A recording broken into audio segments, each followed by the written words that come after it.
Hi everyone, welcome back. This is session 5 of the Permanent Jewelry series, and we are going to be talking about getting out there, display and marketing your business. So in this section, we're going to be talking about how to get yourself out there. Pop-up shops are a great option for permanent jewelry because it's really easy to travel with all of your supplies. So when you first look into getting into pop-up shops, you're going to want to reach out to local boutiques, shops. There's a lot of different places that are interested in having these types of pop-ups in their location. Yeah, and as this might be a side hustle for you, it's probably not economically feasible for you to have your own space. So doing pop-ups or markets, farmers markets, art fairs, or things like that are a great option to get your business out there and spread the word. That can then lead to things like permanent jewelry parties and private parties and things like that people will reach out and book you for. So to get things started, I suggest, through DMs on social media, if you see a boutique in your area that looks like they have the same kind of clientele as you, or even just walking into shops and asking if they are interested. Obviously, email and phone calls can work too. You definitely want to market yourself and let the shop owner know why it would be beneficial to them and to you to do this. Yeah, and some shop owners may even reach out to you as well if they see your social presence or online presence, and then you can start to have a conversation about what might be the best format for both of you. Yeah, in session 4, I talked a little bit about the different kind of fees or ways you can do pop-ups that make it beneficial for both you and the shop owner. Depending on who reaches out to who, sometimes you can just charge a flat fee for coming out to their shop, or they might charge you a flat fee for using their shop. A lot of this is dependent upon, who has the biggest following, who brings kind of the bigger clientele list to the table. But whenever you do a pop-up shop, make sure you have a written agreement with the shop owner, whatever it is. If you're going to give them a percentage of their sales or they're going to pay you a deposit amount, make sure it's all in writing. Yeah, it's really important to have that agreement set out before anyone does any bracelet welding so that you're both on the same page at the end of the event, especially if it's an event that ends up making a lot more money than perhaps either one of you expected. You want to make sure that that's all dealt with beforehand so you can have a smooth working relationship in the future as well.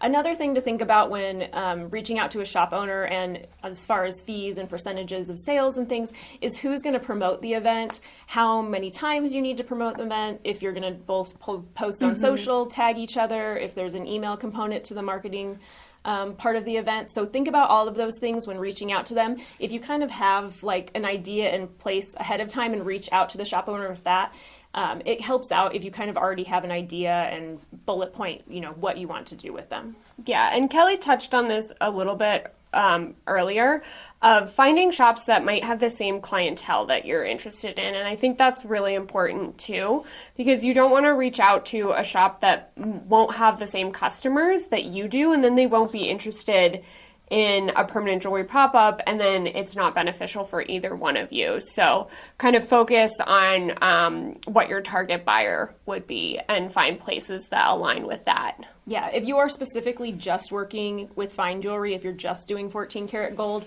you're going to want to be in a shop whose price point in the shop is matching that.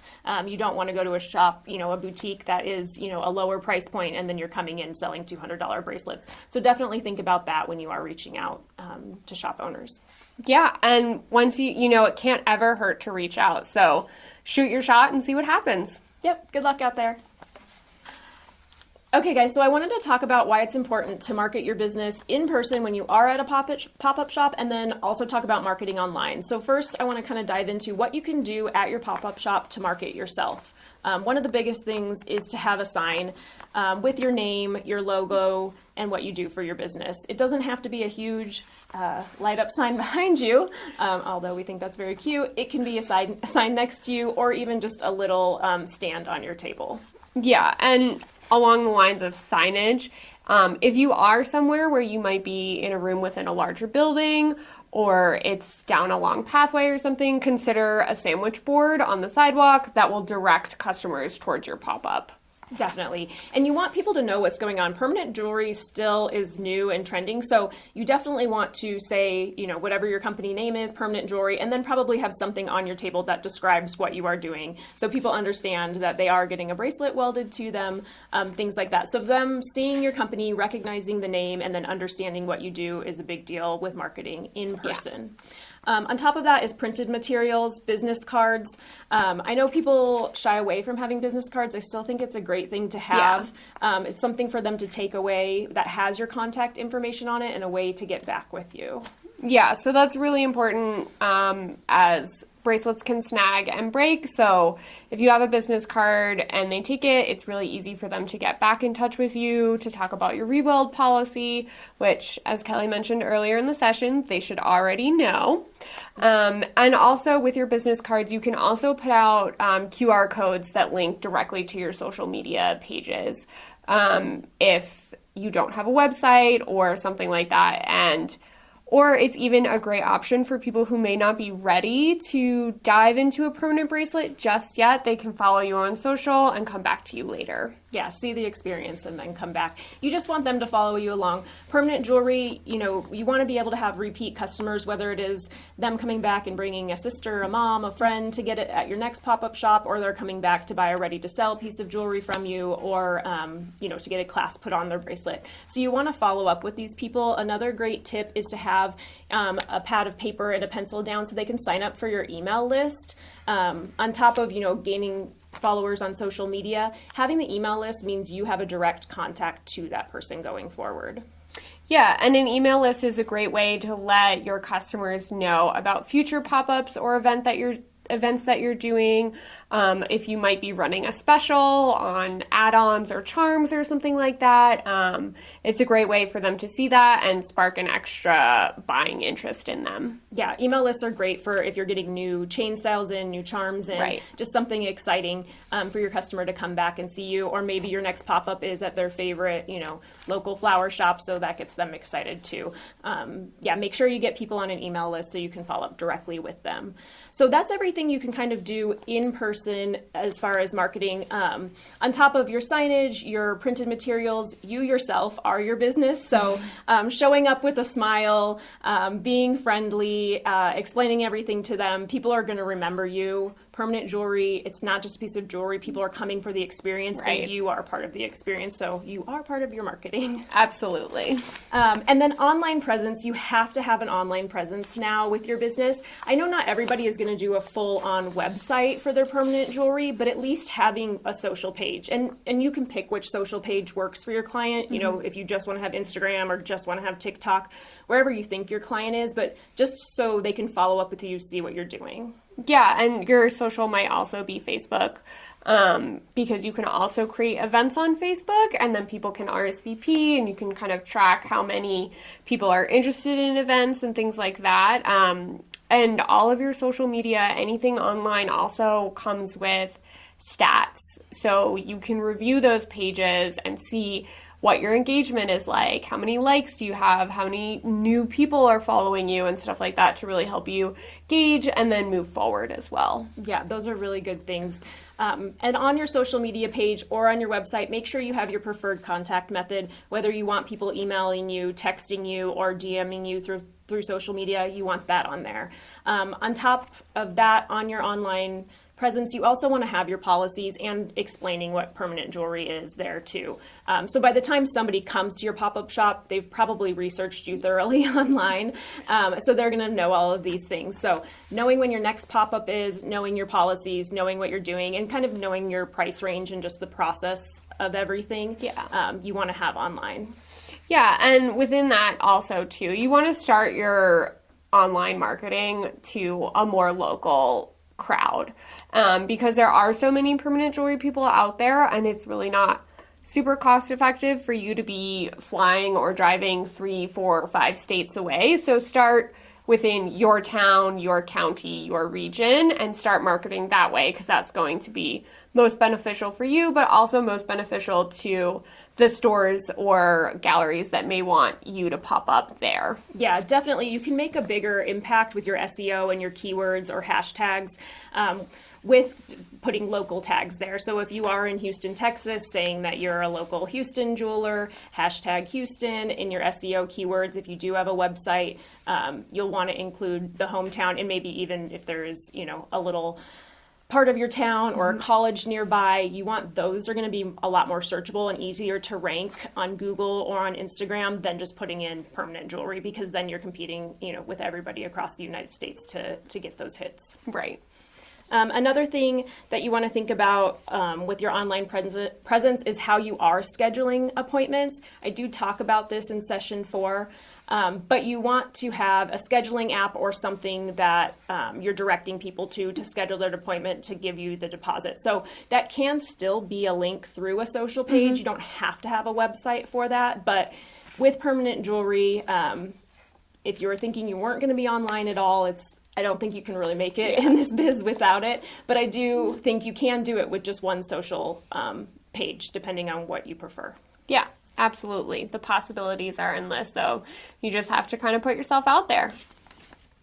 We can't wait to see what you have online. Whenever you're posting, if you do use some of our Halstead supplies, hashtag us Halstead Maker or tag our Instagram. We'd love to see what you're doing. Yeah, please share with us, and we'll see you on the flip side. Hi, so now we're going to talk about some of your display options, and especially display within traveling as well, because that's going to be really important. So the first thing we're going to talk about is traveling with your welder and your argon tank. The first thing you want to do, especially with your argon tank, make sure it's off and off tightly, but you're going to want to take the regulator off because it sticks out. It's easy to get caught on things, to get pushed or bent, so you want to minimize any of that, so you'll take it off. Now, when traveling, you're going to have to put it back on. So the best thing to do is have a wrench with you so you can really tighten up this nut and make sure that your regulator is on super tight. And another thing you may want to travel with in regards to your argon tank is some Teflon tape. If for some reason these threads are still leaking, you can wrap them in the Teflon tape and it'll help really solidify that connection point. The best way to check to see if your tank is leaking is just a little bit of soapy water. Just put it right on that joint, and if it bubbles up, that's how you know you have a small leak. So it's a great way to test that, and anytime you reconnect your regulator, you should always be testing that. So that's traveling with your tank. And now when it comes to traveling with your welder, the first thing you want to make sure to do is disconnect everything. Take the pen out, separate all of your cords, take all of that stuff apart so that you have smaller, more manageable parts. And then the best way to package it is kind of like you would a camera. So you want it in a hard side case with some foam protecting it, and you kind of create little holes for each part of your welder that fit nicely in there, and they're nice and snug. They're not going to move around. So it's almost like a custom fit thing, but the foam is pretty easy to get, and you can get hard side carrying cases at any of your hardware stores or something like that. So those are going to be the best ways to travel with that, and you can absolutely fly with your welder. It's not plugged in or anything like that, so it's not a danger. But you just want to make sure that everything is packed up, secured, and protected. So hard side cases, foam, and take off anything that is sticking out or could get caught or bent. So that's your welder and your technical tools. And now we're going to talk about packing up your jewelry supplies. So your chain, and maybe your ready to sell items, things like that. We definitely always recommend packing them in plastic. So plastic bags are a great way to keep your chain separate, especially if you have multiple chain styles. You can put them each in their own plastic bags. If they're on a spool, you can just drop the whole spool in the bag, or if you have ready to sell necklaces, things with clasps already on them, I like to put the clasp right in the zip part. I just zip it right in there, and then it dangles down into the bag and it doesn't get tangled. Something you may want to consider within the plastic is just for an extra level of tarnish protection, is by including an anti-tarnish tab or strip, or putting them in anti-tarnish Ziploc bags. So we offer those, and they do the tarnish protecting for you. Plastic on its own is a really great option, but that's just for a little extra added security, especially if you're somewhere near the beach or something like that where you might have a higher tarnish inducing environment. And then any of your extras are also great for plastic bags or those bead bins with different compartments. You can put your rings in there, separate them by size, by style. Earrings you can leave right on the cards, which is really nice. Throw those in a plastic bag. They're options, just you want to make sure that you keep everything organized and easy to find, easy to take out, and easy to pack up at the end too, because you don't want to be spending tons of time trying to figure out where everything goes. And that's why labels are great too. Those bins, you can put stickers on them, write with Sharpie on them. Plastic bags, you can write with Sharpie on them. So they're great to keep everything labeled, organized, and not tangled.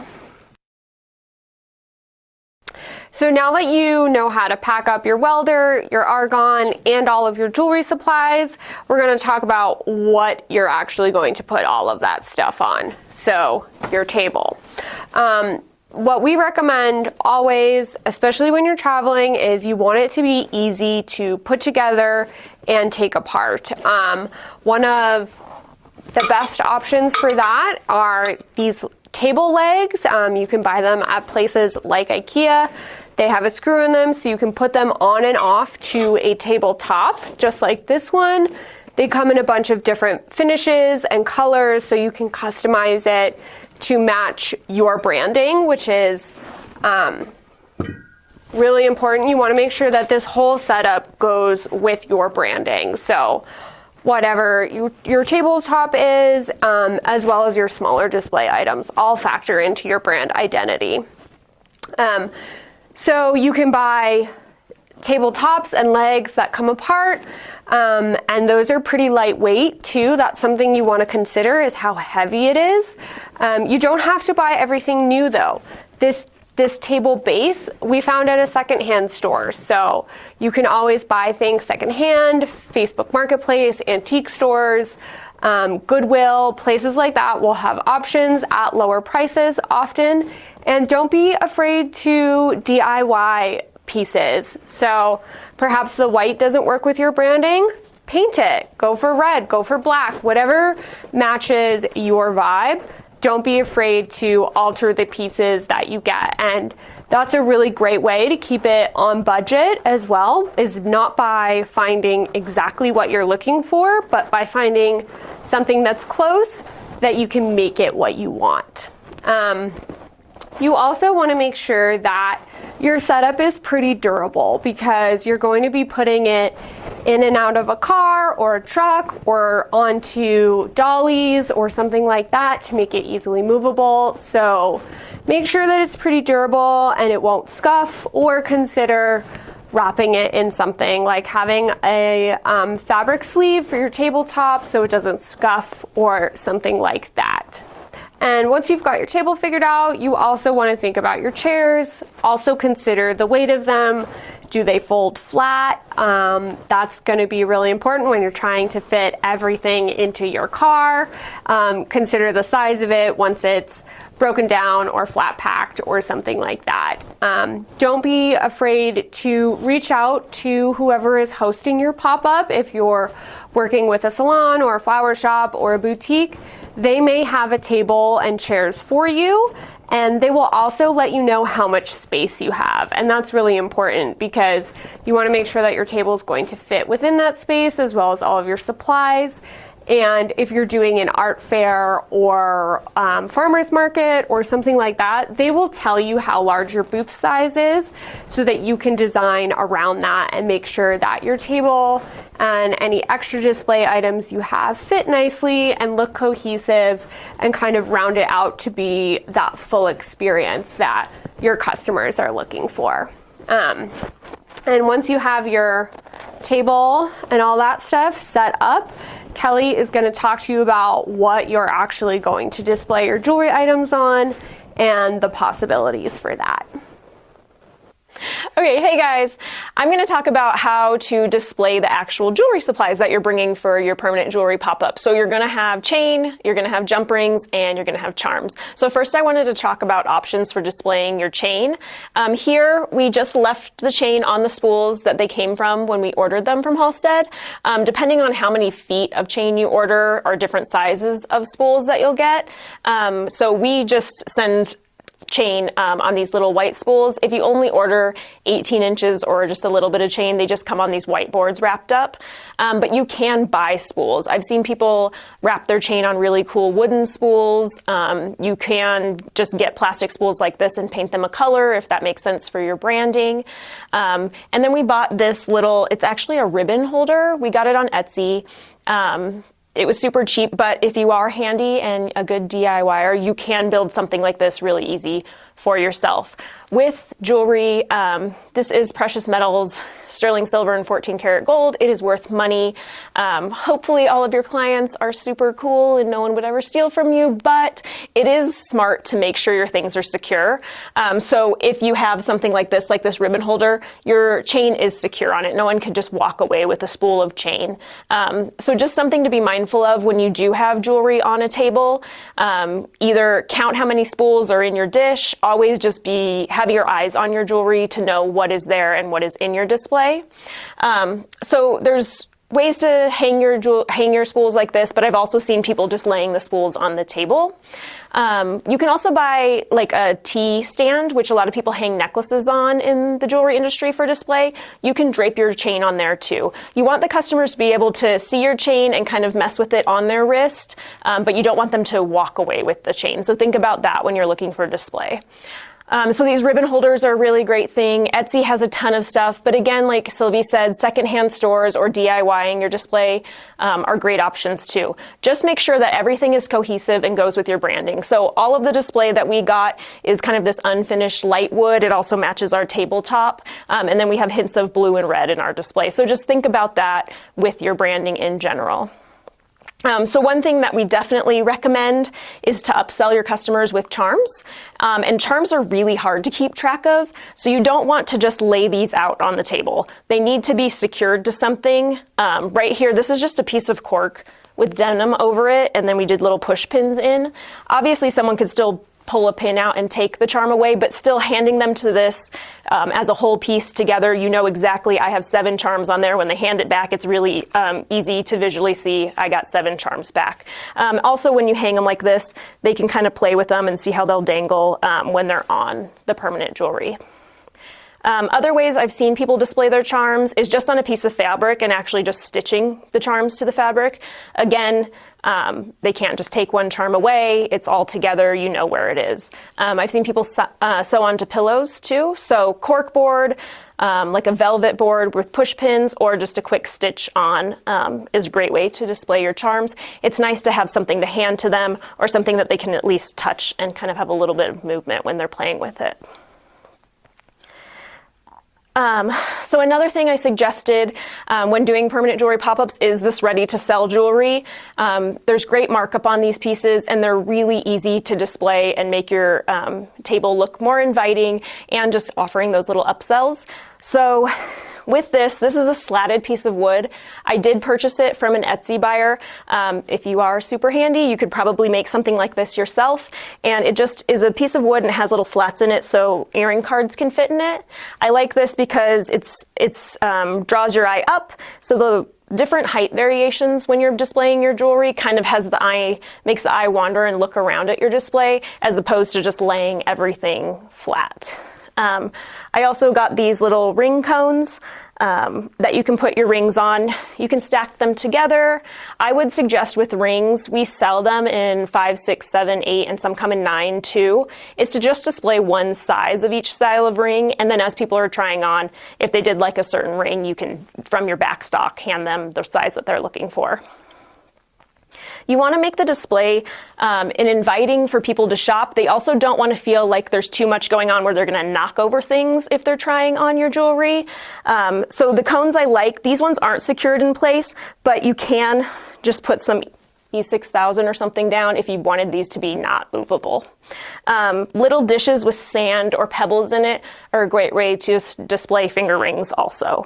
So when creating your display for your jewelry, your permanent jewelry, supplies, and your ready to sell stuff, think about making it all cohesive with your table, your chair, your sign, your logo, whatever colors are in that should also come through in your display, making it sleek and easy for people to see the jewelry. You don't want your display to be too loud where it overpowers the jewelry so people can't see your jewelry, and you also don't want it to be a little too crazy or able for people to knock over when they are reaching for your jewelry.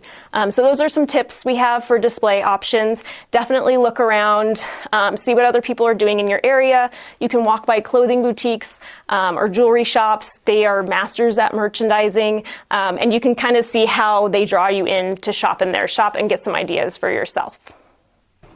So now we're just going to wrap up the display section with some hot tips and tricks for you that will be really beneficial whenever it comes time to do a pop-up.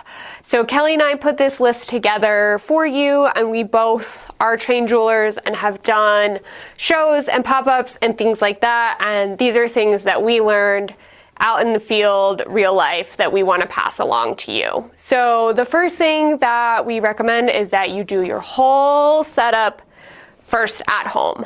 So that means setting up the table, packing it up, packing it into your car, setting up your display, as well as arranging the jewelry on your display. You want to make sure that you've got all of that nailed down before the actual pop-up, so that you're not rushing with the morning of. You want to make sure that, like I said, it all fits in your car perfectly. You don't want to be struggling with that last minute before you leave. That could make you late. Or, you know, having all of your jewelry set up, you want to make sure to figure out your display beforehand so you don't start late futzing with it and getting it to where you like the look of it. A great option is to take photos with your phone of how you have your jewelry displayed so that it's super easy when you get to the pop-up shop just to pull out your phone, reference the photo, and set it up really easily. The next thing that we recommend is packing everything into easy to carry totes or bins. So all of our smaller display items here, we don't want those in individual tote bags, having to make 47 trips into the boutique or whatever. Put them all in larger bins so that you have less things to carry when you're unloading for your show, as well as when you're bringing it back to the car at the end of a long day. It just makes it easier the less trips you have, and then you can separate those bins thematically as well. You can have one bin for your welder and your argon tank, and one bin for all of your display items and your jewelry. So the less to carry, the better. And then our last pro tip is to always have a show toolbox. So your show toolbox is going to have things like scissors, tape, pen, pencils, alcohol swabs, maybe an extra tape measure, some extra pliers. You might want to have extra items related to your welder as well. So more pieces of tungsten, extra grounding pliers, what you need to sharpen your tungsten, anything like that. And you want to always keep it with your show stuff so that box never leaves your show stuff. You never take scissors out, you never take tape out, so that whenever you get to a show, you know you always have it. And that includes a show mirror also. So whether it's tabletop or handheld, you always want to make sure you have a mirror, especially with jewelry, because people like to see how it looks on themselves, especially with your ready-to-sell items like earrings or a necklace or something like that. And you just keep a special one just for your show stuff so that you always have it and you never forget it. And that goes kind of with all of your stuff too, your big display items as well. When you're done with a pop-up, just keep all that stuff back together so that when it comes time, you have all of that stuff right there in a closet, basement, attic, storage unit, whatever it may be. You have it all in one spot. All you have to do is grab and go. You know that setup process, and it's really easy. So hopefully these tips will help you have an easy, fun, painless setup for all your pop-ups.